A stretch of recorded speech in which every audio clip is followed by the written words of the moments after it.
আমরা তো অনেকে বিশ্বাসই করতে পারি না ভগবান আছে বলে, কি গো মা, তাই না? একজন রাজা, তার মনে বহুদিনের প্রশ্ন যে যদি ভগবান থেকেই থাকে তাহলে ভগবানকে আমরা কেউ দেখতে পাই না কেন? আর যদি ভগবানকে দেখাই যায় তাহলে ভগবানের কাজ কি, কি করেন তিনি? বিশ্ব ব্রহ্মাণ্ডের মালিক হয়ে বসে আছেন, কাজটা তার কি? তা বহুদিনের প্রশ্ন মনে এক সাধুর কাছে জিজ্ঞাসা করলেন, হে সাধু বাবা, আপনি কি বলতে পারেন এত তো ভগবান ভগবান করেন, ভগবানকে কি কোথাও দেখা যায়? যদি দেখা যায় তাহলে তার কাজ কি? সাধু বললেন, বাবা এত বড় দামি কথা আমি কি রাস্তায় দাঁড়িয়ে বলবো, তোমার ঘরে নিয়ে যাবে না? নিশ্চয়, এ তো আরো আনন্দের কথা। এসেছেন নিজ রাজপ্রাসাদে নিয়ে। বলে তাহলে এবার আমাকে বলুন বাবা ঠাকুর, যে ভগবানকে কোথায় দেখা যায়? সাধু বললেন, এত কষ্ট করে এলাম, আমার জন্য কিছু সেবার ব্যবস্থা করো। এক গ্লাস গরম দুধ এনেছেন, নিন বাবা, এই দুধটুকু আপনি পান করুন। দুধের পাত্রটি হাতে করে নিয়ে সাধু মহারাজ ওই দুধের পাত্রের ভিতরে দুধের মধ্যে অঙ্গুলি হেলন করছেন। যখন দুধের গ্লাসে আঙুলটা ঘোরাচ্ছে, রাজা জিজ্ঞাসা করলেন, বাবা এই দুধ কিন্তু বেশি গরম নেই, উষ্ণ, আপনি সেবা করতেই পারেন। সাধু বললেন, না বাবা, এই দুধের পাত্রের মধ্যে আমি অঙ্গুলি হেলালাম কেন জানো? শুনেছি এই দুধের মধ্যে নাকি মাখন থাকে। শুনেছি দুধের মধ্যে নাকি মাখন থাকে, ওই মাখনটুকুকে তুলে নেওয়ার জন্য আমি আঙুল দিয়ে বারে বারে ঘোরাচ্ছি। রাজা বললেন, সাধু বাবা, দুধের মধ্যে অবশ্য মাখন থাকে, দুধের প্রত্যেকটা ফোঁটায় ফোঁটায় মাখন থাকে, কিন্তু তাকে তুলে আনতে গেলে একটা পদ্ধতি অবলম্বন করতে হয়। কি গো, দুধের মধ্যে মাখন থাকে কিন্তু তাকে আনতে গেলে একটা পদ্ধতি অবলম্বন করতে হয়। মায়েরা যারা মন্থন করো দুগ্ধ, তারা জানবে কি করে মাখন তৈরি করতে হয়। সাধু বাবা তখন বললেন, হ্যাঁ গো বাবা, ঠিক সেই রকম এই জগতের প্রত্যেকটা কণায়, আকাশে বাতাসে ধুলিতে কণাতে প্রত্যেকটা জায়গায় পূর্ণ ব্রহ্ম বিরাজ করছেন, কিন্তু তাকেও দেখতে গেলে একটা পদ্ধতি অবলম্বন করতে হয়, সৎগুরু চরণাশ্রয়। বলে তাহলে ভগবানের কাজ কি? বলে আমি যে তোমাকে এত উপদেশ দিলাম, এখানে গুরুকে, তুমি না আমি? বলে নিশ্চয়ই আপনি সাধু বাবা। বলে তাহলে আমি বসে আছি এই সিংহাসন ছেড়ে মাটিতে আসনে, আর তুমি বসে আছো সোনার সিংহাসনে। ঠিক আছে বাবা ঠাকুর, আপনি গিয়ে আমার সিংহাসনে বসুন, আমি না হয় মাটিতে আসনে বসছি। আর যেই না সিংহাসনে বসেছেন সাধু বাবা, অমনি সাধু মহারাজ বলে উঠলেন, দেখো বাবা, আমার পূর্ণ ব্রহ্ম ভগবানের কাজই হলো এই কাজ, এখন যা ঘটে গেল। কখনো তিনি আমার মতো পথের ভিখারিকে রাজ সিংহাসনে বসান, আর কখনো তোমার মতো রাজাধিরাজকে তিনি ছেঁড়া আসনে বসিয়ে রাখেন, পথের ভিখারি করে দেন। এই হলো তার কাজ। তাই তার প্রতি যদি বিশ্বাস না থাকে কখনো ভালোবাসা আসবে না। বিশ্বাস না এলে তার প্রতি শ্রদ্ধা ভক্তি অনুরাগ কখনোই হবে না। তাই চণ্ডী নাশ বিদ্যাপতি রায়ের নাটক গীতি করণামৃত শ্রী গীত গোবিন্দ স্বরূপ রামানন্দ শনে মহাপ্রভু রাত্রি দিনে গায় শনে পরম আনন্দ। পরম আনন্দ স্বরূপ রাম রায় ধরি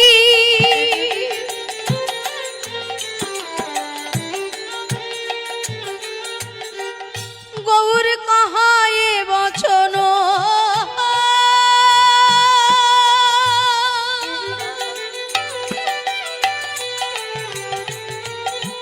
বাসু কহে পুরব লীলা হইল সরল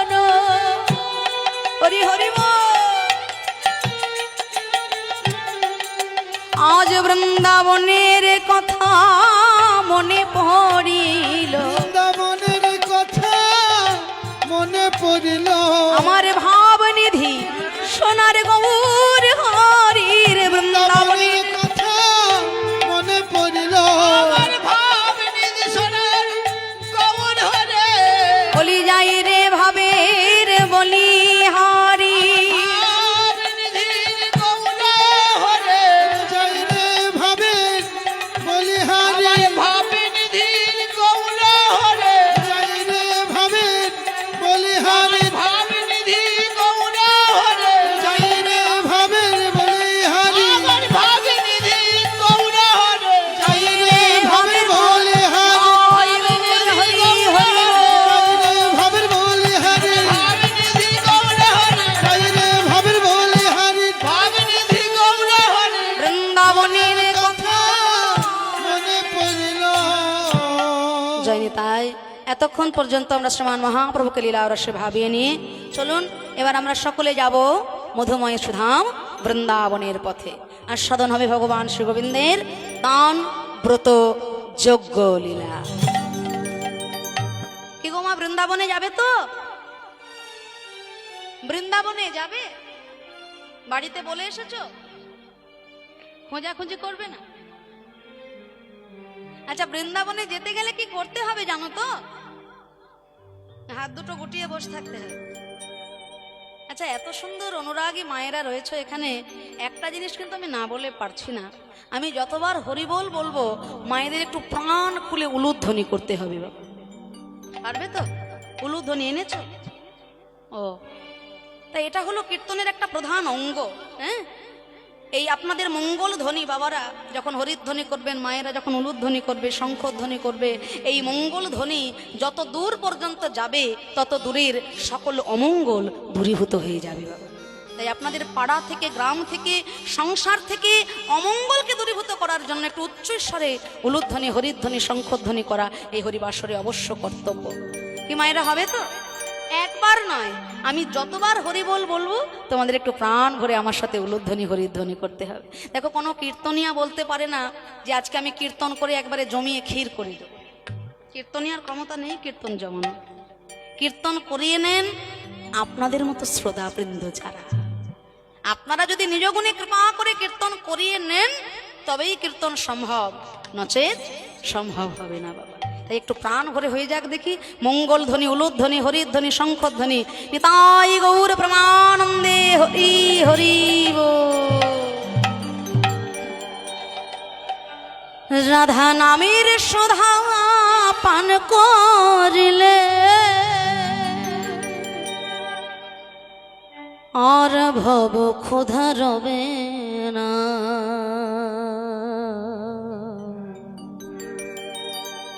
রাধে রাধে রাধে রাধে রাধে বলো রসনা। রাধে রাধে বল, বাহ। জয় জয় রাধে রাধে বল, রাধে রাধে বল, জয় জয় রাধে রাধে বল, ও রাধে রাধে বল, জয় জয় রাধে রাধে বল। এই যে মায়েরা কি সুন্দর করতালি দিচ্ছে, বাবারা কি হেরে যাবেন নাকি?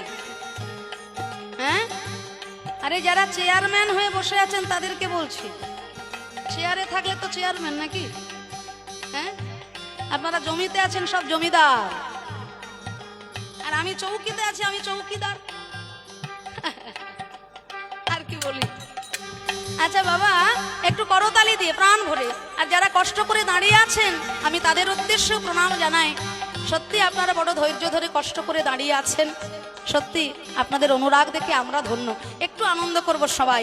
আপনাদের এই কষ্ট সেই ওপরওয়ালার কাছে তোলা থাকবে বাবা, বিফলে যাবে না। একটু করতালি দি। রাধে রাধে বল, জয় জয় রাধে রাধে বল, জয় জয় রাধে রাধে বল, জয় জয় রাধে রাধে বল, জয় জয় রাধে রাধে বল, জয় জয় রাধে রাধে বল, রাধে রাধে বল, জয় জয় রাধে রাধে বল।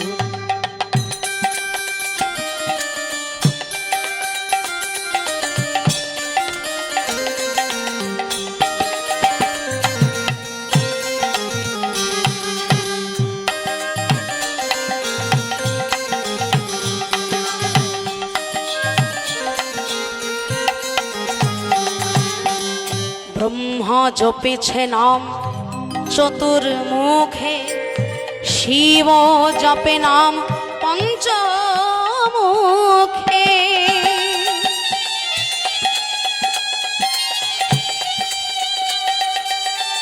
হরি হরি বল।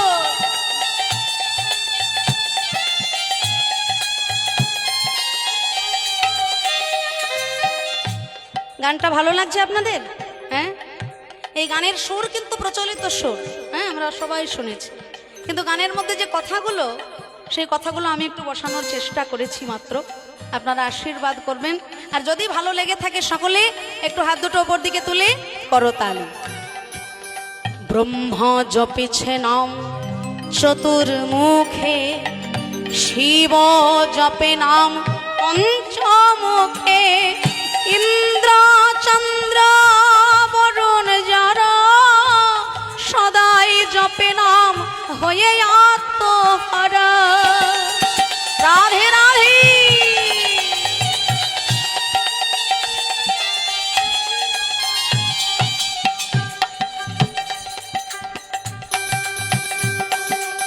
কিশোরীর কৃপায় কৃষ্ণ, কিশোরীর রাই কিশোরীর কৃপায় কৃষ্ণ দূরে রইতে পারে না। বাহু তুলে রাধে রাধে রাধে রাধে রাধে বলো রসনা। রাধে রাধে বল, হরি হরি বল। রাধে রাধে বল, জয় রাধে রাধে বল, জয় রাধে রাধে বল, জয় জয় রাধে রাধে বল, জয় জয় রাধে রাধে বল, রাধে রাধে বল, জয় জয় রাধে রাধে বল, রাধে রাধে রাধে রাধে রাধে রাধে বল, রাধে রাধে রাধে রাধে রাধে বল, রাধে রাধে রাধে রাধে রাধে রাধে বল, রাধে রাধে রাধে রাধে রাধে রাধে বল, রাধে বল,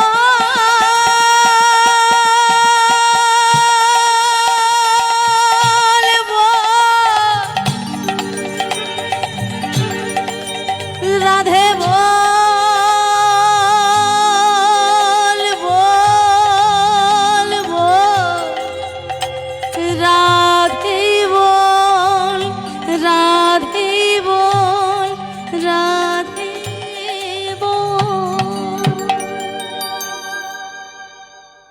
রাধা রানী কি, শ্যাম সুন্দর কি, বৃন্দাবন ধাম কি, জয়। নিজ নিজ গুরু মহারাজ কি, জয়। যত যত গৌর ভক্ত বৃন্দ কি, জয়। হরি নাম সংকীর্তন কি, জয়। শ্রী শ্রীখোল করতাল কি, জয়। নিতাই গৌরাঙ্গ কি, জয়। জয় জয় রাধে শ্যাম।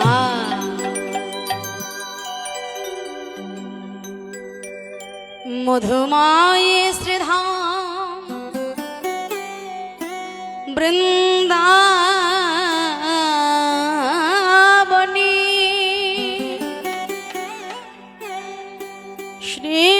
শ্রীমতী রাধারানী আমার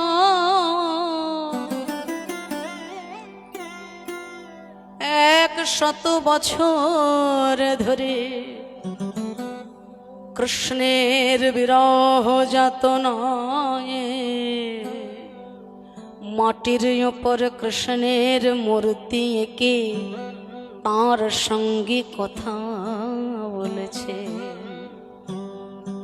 ধনী আমার আঁকিয়া সে কোটি পরাইল ধটি, কত যতনে প্যারে। ধনী আমার আঁখি আসে কোটি পরাইল ধটি, কত যতন প্যারি।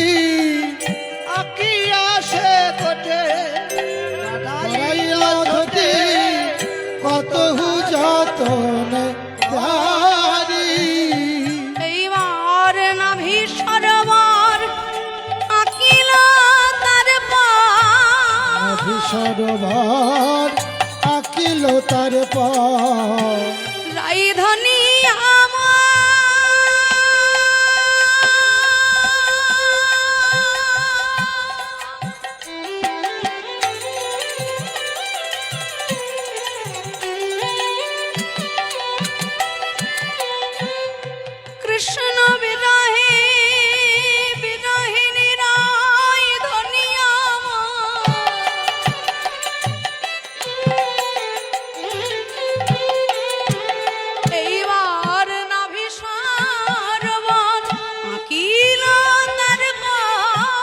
সাধু সরোবর আঁকিল তারপর। আজ কত যতন করি গো, কত যতন করি, বলে দাসীর কথা কি আর মনে পড়ে না।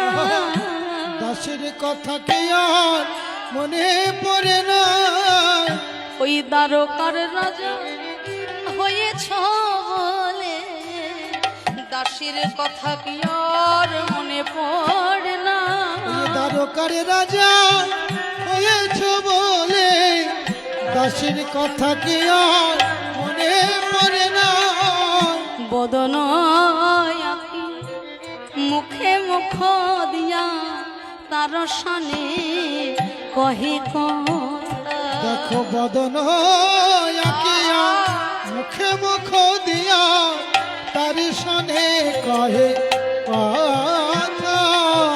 ওগো যদুনাথে শোনো শ্যামরায় আসিয়া দেখো হে থাই যদুনাথে কয় শোনো শ্যামরায় আসিয়া দেখো হে থাই। তুমি একবার এসে দেখে যাও বধূ, বলি একেবারে সে দেখে যাও বধূ।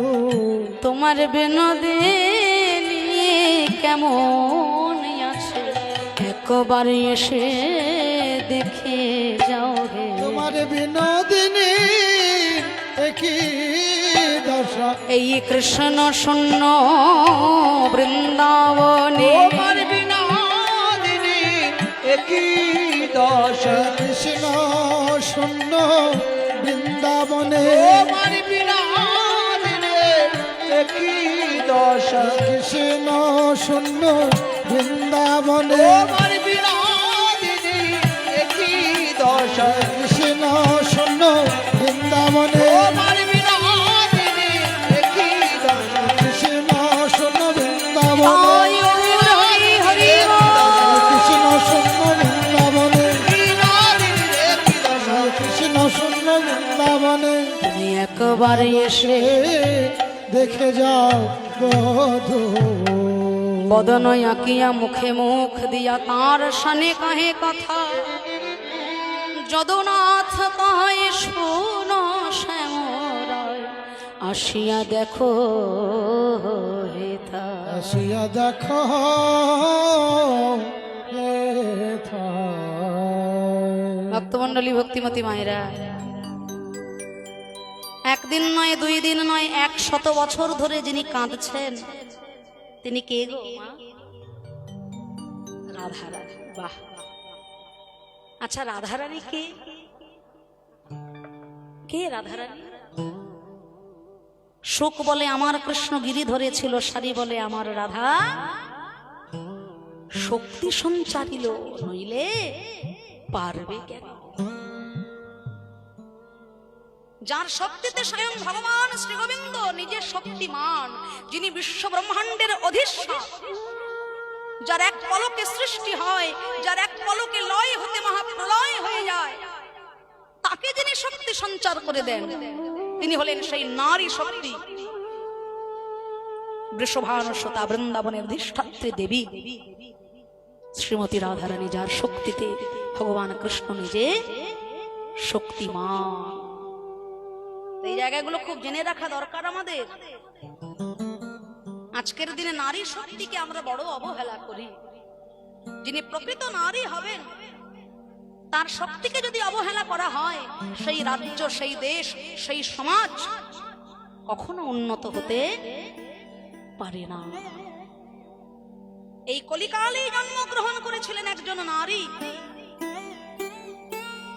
সেই নারীর কারণে যিনি আজকে আমাদের কাছে বিশ্ব ব্রহ্মাণ্ডের বরেণ্য পূর্ণ ব্রহ্ম ভগবান, যিনি আমার চৈতন্য মহাপ্রভু। চৈতন্য মহাপ্রভুকে এই জগতের জীব শ্রীকৃষ্ণ চৈতন্য মহাপ্রভু রূপে কোনোদিন পেতেন না যদি বিষ্ণুপ্রিয়া দেবী সহধর্মিনী রূপে তার সঙ্গে সঙ্গ দিয়ে সহযোগিতার হাত না বাড়িয়ে দিতেন। কি মা গো ভুল বললাম?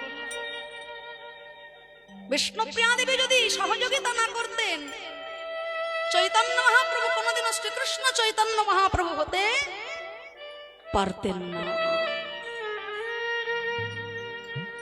আপনারা নবদ্বীপ ধামে কারা কারা গিয়েছেন গো, একটু হাত তুলুন দেখি। নবদ্বীপে কে কে গিয়েছো? হ্যাঁ,